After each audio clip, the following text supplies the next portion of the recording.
Hi friends, ഇന്ന് ഞാൻ രാവിലെ ഇങ്ങനെ റീൽസ് സ്ക്രോൾ ചെയ്ത് പോയപ്പം ഒരു വീഡിയോ കണ്ടു. ആ വീഡിയോ നിങ്ങളുമായിട്ടൊന്ന് ഷെയർ ചെയ്യണമെന്ന് തോന്നി. അതിൻ്റെ ക്ലൈമാക്സ് ഞാൻ ഒട്ടും പ്രതീക്ഷിച്ചിരുന്നില്ല. എത്ര കാലായി ആ ചെരുപ്പൊന്ന് പൊട്ടിയിട്ട് നിങ്ങൾ പണിക്കോണല്ലേ? നിങ്ങൾ എന്തിനാ അങ്ങനെ പിസ്കി പിസ്കി ജീവിച്ചു? നല്ലൊരു ചെരുപ്പ് വാങ്ങിക്കൂടെ നിങ്ങൾക്ക്? നല്ലൊരു ചെരുപ്പ് വാങ്ങാൻ കുറെ ദിവസമായിടാ. ഇന്നലെ വാങ്ങാന്ന് കരുതിയിരുന്നു. അപ്പൊ നോക്കുമ്പോ ഗ്യാസ് വണ്ടി വന്ന് ആ പൈസ കൊണ്ട് ഗ്യാസ് നിറച്ചു. ഇപ്പൊ ഇന്ന് വാങ്ങാന്ന് കരുതി. അപ്പോഴാണ് ഇപ്പൊ പല മരുന്ന് കഴിഞ്ഞു. ഒന്നൊക്കെ പോയിട്ടോടെ ഇപ്പൊക്കെ കുടിക്കുകയും വാങ്ങിക്കൊടുക്കണം. പിന്നെ ഞങ്ങൾക്കൊക്കെ തീരായിട്ട് അങ്ങനത്തെ ചെരുപ്പൊക്കെ ഇട്ടിട്ട് ഞങ്ങളൊക്കെ ചെരുപ്പ് കിട്ടിയാലേ ചെരുപ്പിന്റെ വാറ് 5 രൂപയ്ക്ക് വാങ്ങിയിരുന്നു. എന്നാ ഞാൻ പോയി.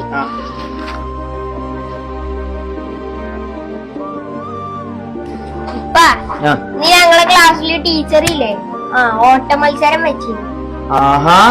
അതിന് ഫസ്റ്റ് ഇക്ക കിട്ടിയേക്കണേ. അതിന് ടീച്ചർ സമ്മാനം തന്നും ചെയ്തു. എന്ത് സമ്മാനം കിട്ടി? ടീച്ചർക്ക് 250 ഉറുപ്പ്യ. പെരുന്നാളൊക്കെ വരാൻ പോണോ? ആ പൈസ എടുത്തല്ലോ. ഞാൻ ആ പൈസക്കേ അതൊരു ശരിപ്പാക്കി.